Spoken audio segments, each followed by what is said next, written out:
What's up?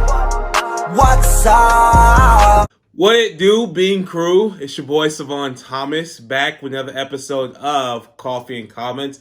And today it's not going to be a review. We're going to do a recap of season 1 of Game of Thrones. And so I recently started watching Game of Thrones. I know before you jump on my back and be like, man, you're just now watching it. Yes, I am just now watching Game of Thrones. I have not seen any episodes until now. Move this man!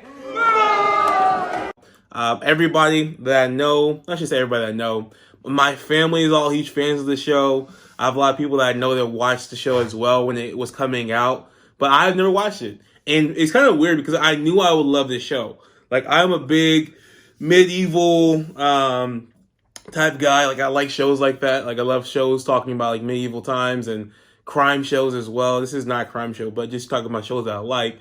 But medieval, yeah, like realms and wars and stuff like that, like I enjoy that, which is kind of cool. And so I knew I would love Game of Thrones. I didn't get into it back in the day, but now we are watching from, we're starting with season 1. We're going to go all the way through, and we're going to give a recap, no review until the very end, but just a recap of the season and really our reaction to the season. So quick reaction to season 1. This is awesome. I'm excited to see where this story goes.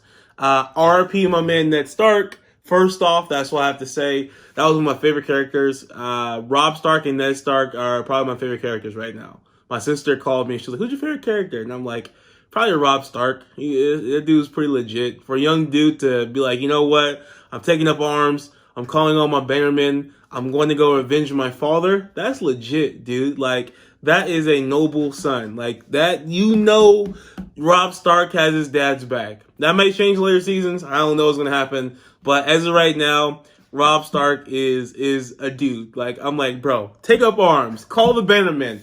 Go avenge your father's death, man. Because Ned Stark was a real one. And they killed my man. Like, they killed him season 1. And that, I got pissed. And I already knew it was going to happen because I have a habit of Googling things. And so I Googled, because the actor looked very familiar. I was 100% certain it was Boromir from Lord of the Rings, but I wanted to confirm. And I couldn't remember the actor's name to play Boromir. And obviously Ned Stark.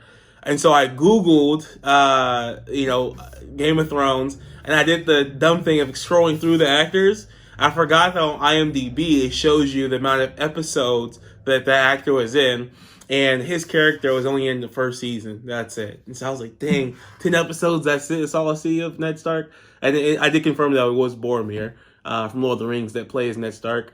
And then Robb Stark, obviously, he was in the Eternals. He was in the Eternals. Jon Snow was in the Eternals as well, which is pretty funny. But quick reaction. Those are my guys. Like, right now, I'm riding with the Stark family. You know, like, they seem noble people. Who knows what's going to happen? Robb Stark's my guy.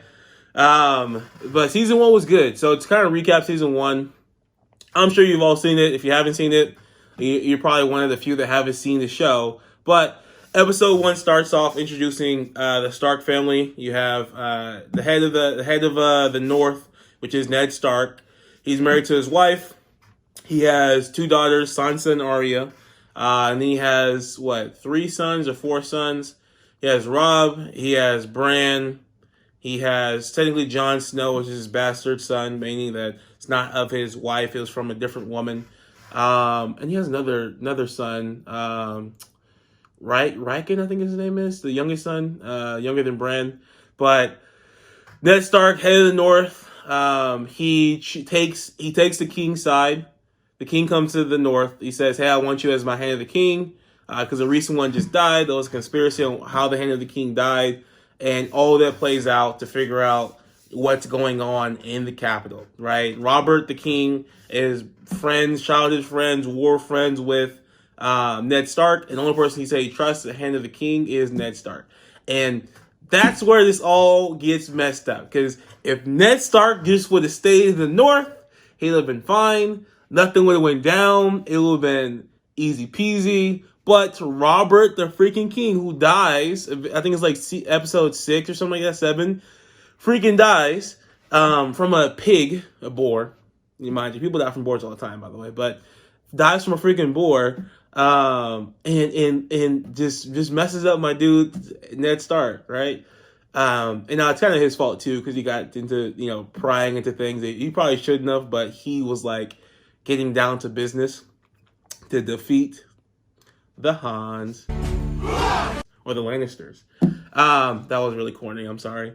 But anyways, so I guess I'll just stop there. And if you're watching this, if you made it this far, God bless you. I'm just going to rant. But it pissed me off. Like when after everything went down, I saw my dude get his head chopped off. I'm like, bro, if he would just stay in the north, it would have been fine. Like nothing would have went down. He would have been married to his wife. His sons would have moved forward. Maybe Jon Snow still went to the wall. Who knows? But obviously it's a TV show. You have to have some drama. But that whole situation pissed me off. Jaime Lannister, the Queen, the Prince pisses me off as well. I do not like the Lannisters at all. Sansa, she seems like she's coming around, but she was kind of annoying. Who else was annoying? The eunuch was annoying. A lot of these people were annoying. By the way, I want to say this for anybody that haven't seen the show and plans on watching the show. There is a lot of nudity in the show.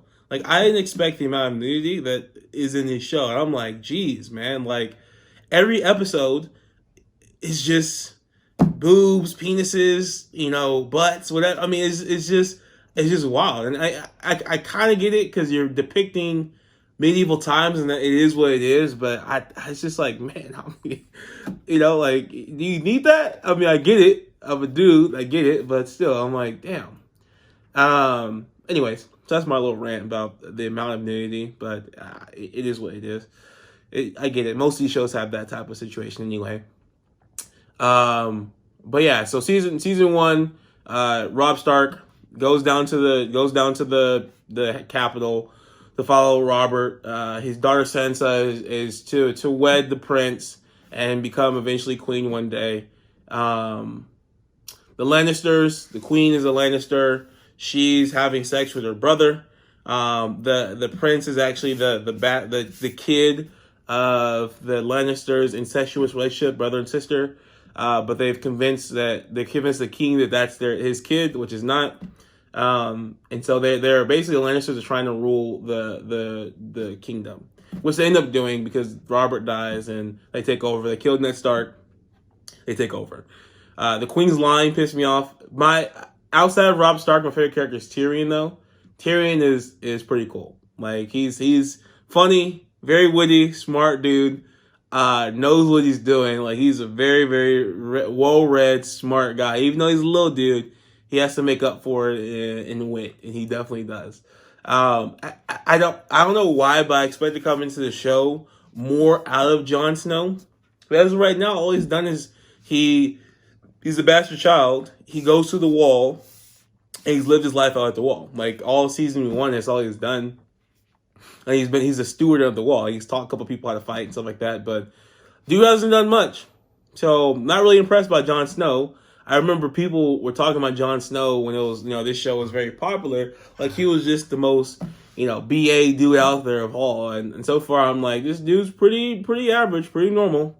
Robb Stark's out there riding for his dad, rounding up all the freaking noblemen, leading an army of 20,000 people. I don't know how old he is, probably 16, 18 years old. And so it's interesting. But I like the action. I like the acting. I didn't even talk about Daenerys and everything she's doing. I mean, her thing is kind of separate from the main thing. I'm sure they'll integrate her into like the mainland, from where she's at. Obviously, the Targaryens and that situation they explain throughout the show. But at the end of episode 10, there's dragons, which I'm excited to see how they play that into the next few seasons. But I'm excited. This show is pretty good. Like, I'm excited for this show. I'm not gonna give it a rating out of 10. I'm not gonna get to the last season and I watched the entire thing in its entirety and give you guys a rating of the entire series. But season 1 so far started off good, and I'm excited to watch more. Like, I find myself wanting to continue it, watch more episodes, and I'm going to do my best to put out an episode to watch a season in a week if I can. It may be a couple weeks. I'm not too sure. We'll do our best to watch as much as we can throughout the week. and get out, a review every Saturday of that season. So we can get through this in roughly 7 weeks, but maybe 12 weeks. Who knows? Just depends on how much time I have. But anyways, that's my thoughts. That's my ramblings. That's my recap. That's my reaction to season 1 of Game of Thrones. Tune in next Saturday or the following Saturday for when the season 2 recap and reaction comes out. I'll let you know my thoughts.